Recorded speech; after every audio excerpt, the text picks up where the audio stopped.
There's no better feeling in the world than catching a fish on a lure you made yourself.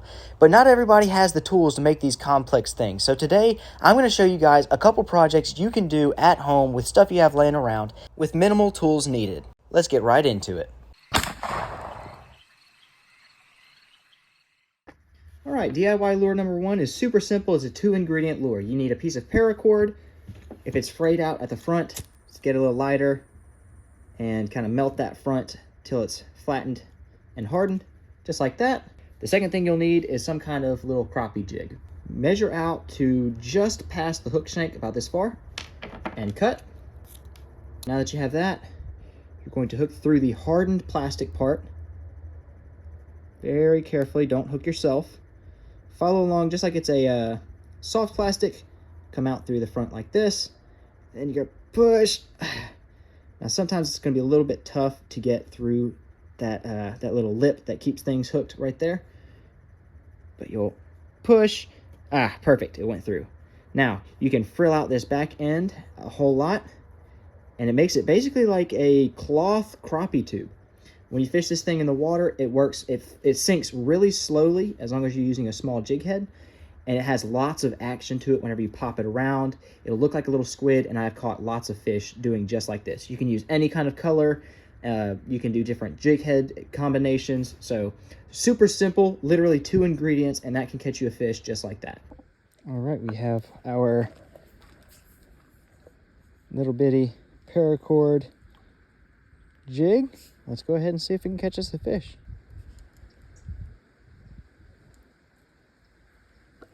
There we go. Nice. Ouch. All right, sweet. It's a little shell cracker. It's one of the types of panfish. Look at that guy on the paracord. So it's tried and true. Definitely works. Try it out for yourself. Super cheap way to make some crappie lures. This next lure is a little bit more on the complicated side, but it is a super cool lure. So the way this lure works is whenever you pull it through the water like this, that little thing will twirl around. It flashes really bright, it vibrates, and it attracts fish. It's kind of like a little inline spinner mixed with a torpedo, but it does sink.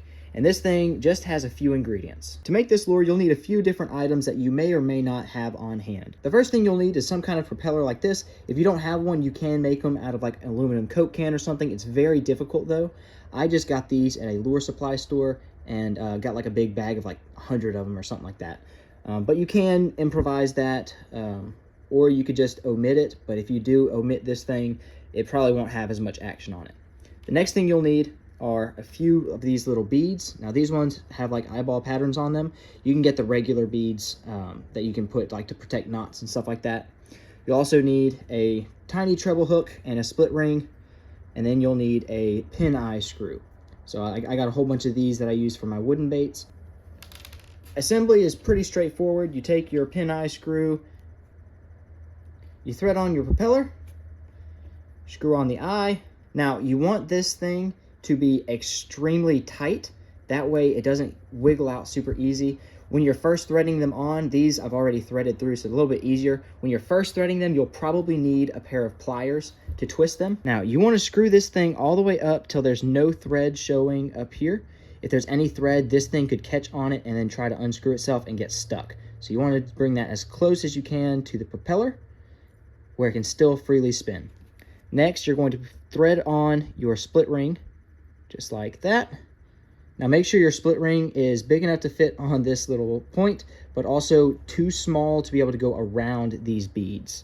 You want that thing to be firmly sandwiched between them. Once you have that set up, you're gonna put your last bead on. Now this one's already threaded, so I don't have to worry about getting any pliers right now, but I would highly recommend, if yours isn't threaded already, to use pliers to hold this one and then pliers to twist this so you don't end up hooking your finger on that loose treble hook. All right, you want that thing firmly sandwiched, but also enough to where this thing can still spin around if it needs to. So once you've done that, you're pretty much done. It's like a micro inline spinner propeller thing. I'm not entirely sure. I literally just saw these on my counter and was like, I wonder if that would break a lure. And then it did, and I've caught a fish on it. So we'll test all of these out here at the end of the video, but this one's a super simple one. If you have beads and different lure making components laying around. This one's not as easy as the first one, obviously, because it relies on you having things that not everybody has just in their junk drawer. But it is still a pretty cool little lure and super easy to assemble. All right, we are out at the swamp with our little torpedo. Let's see if it works. The action that this thing has is it kind of twirls around a little bit.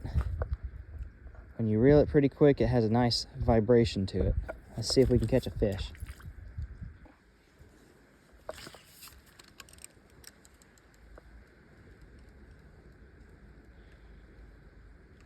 There we go. There we go. Awesome. All right. Not a giant fish, but on the teeny tiny little propeller, we caught us a nice little sunfish. I believe that's just a regular bluegill. Oh, it works.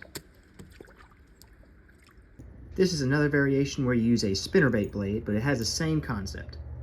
If you want to make your own jig head, but all you have are these panfish hooks, you just get yourself a split shot weight, put it right here, crush it down, and voila, you have your very own jig head. And if you can find cheap enough split shot weights, this can actually be cheaper than just buying a pack of jig heads. All right, so I've decided to experiment a little bit. So you have your original ones like this. You've got the one I showed you a second ago like that. And then I decided to combine a couple of things. These are actually some glow beads, and then it's also got this little makeshift jig head thing. I think that thing will go like that, and hopefully this weight will also make it stay steady so that that spinner goes and the whole thing doesn't spin around, but we'll have to test that out later. All right, this one's got the propeller, and it's got our little homemade jig head. I'll show you that in a little bit. And we've got a little soft plastic on the back. So let's see if this one does any better.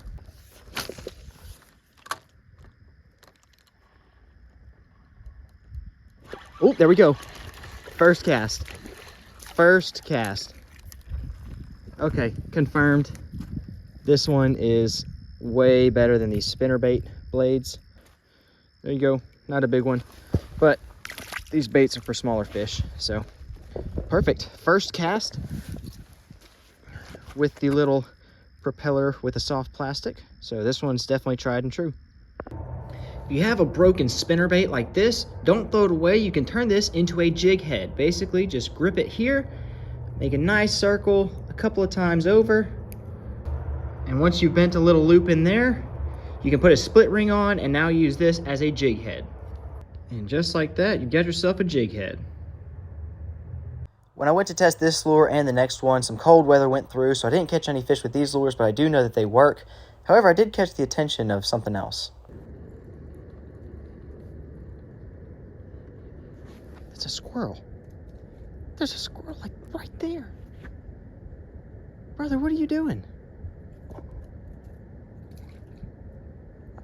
This is a wild squirrel.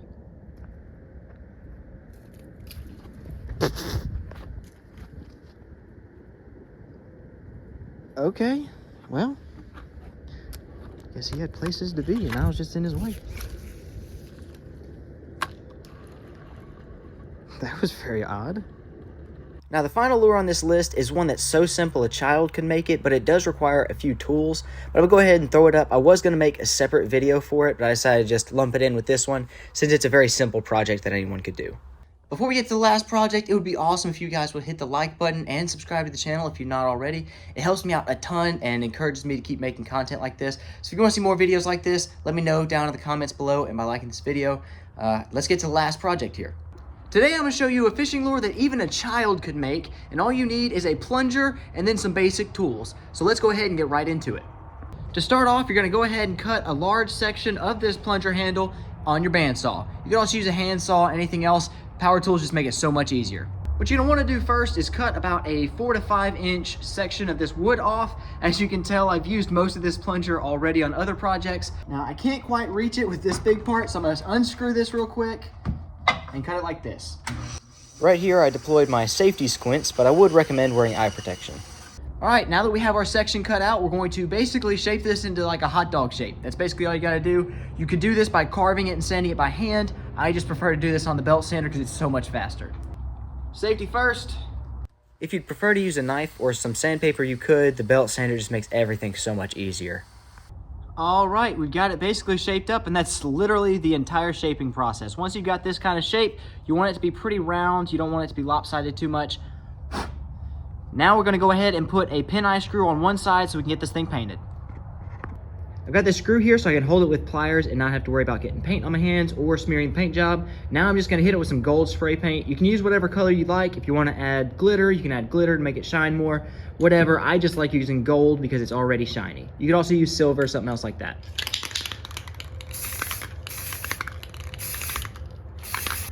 All right, now we've got our golden turd. I'm gonna let this dry and then hit it with a clear coat. Even without the clear coat, it's already pretty shiny, but I wanna add the clear coat, that way it has an extra protective layer. Basically, all I did was screw in 2 more of those pin eye screws and then put on some treble hooks. I go with a little bit larger size ones, that way they weigh it down properly. You don't even have to add any weights in the bottom of this. It should, when you drop it in water, float upright, just like that. So this thing is gonna be pretty cool, and then I'll take it out tomorrow and show you guys what the action looks like. These things are pros at walking the dog. Now at the same time, I went ahead and took another chunk of that plunger and made this one. This time I used 2 different paint colors, and then I used a bunch of glitter, and I put a little propeller on the back. Ouch. All right, floats just fine. Now I can't really drag it properly, but you can hear the, let me try it. You can hear the propeller going. Spins pretty nicely. So that's a little bit more advanced than the other one. You know, you'd have to have a propeller, you'd have to, you know, be a little bit more careful with it and make it a little bit thinner, but this is just a second way you can also make a plunger lure. All right, we got our golden plunger lure. Let's take her out for a test drive. Good thing about a big lure like this is you can cast it pretty far away. Oh, I don't think you can see it from here just yet.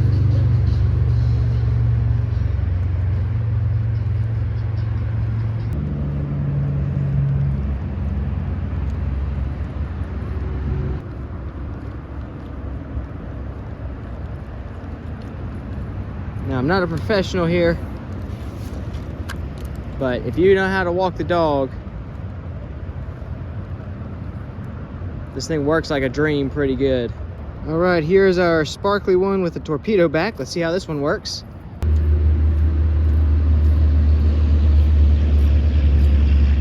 So you can hear the propeller making noise, which is good.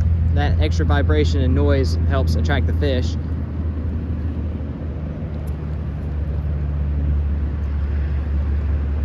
Now it kind of dives a little bit under the water. They can walk the dog, just not quite nearly as good. You could probably slowly reel this thing in and let the torpedo action of it get hit, as you can hear there. All right, guys, so that's just a few different projects that you could try at home. If you do end up making one of these, make a little YouTube short, tag me in it. I'd love to see you guys' creations and see what kind of different lures you guys come up with. And as always, guys, Jesus loves you, I love you, and have a great day. Here's a little teaser for next week's video, and if you're still watching YouTube, here's a couple more videos you might like. Thank you so much for watching, and I hope to see you in the next video.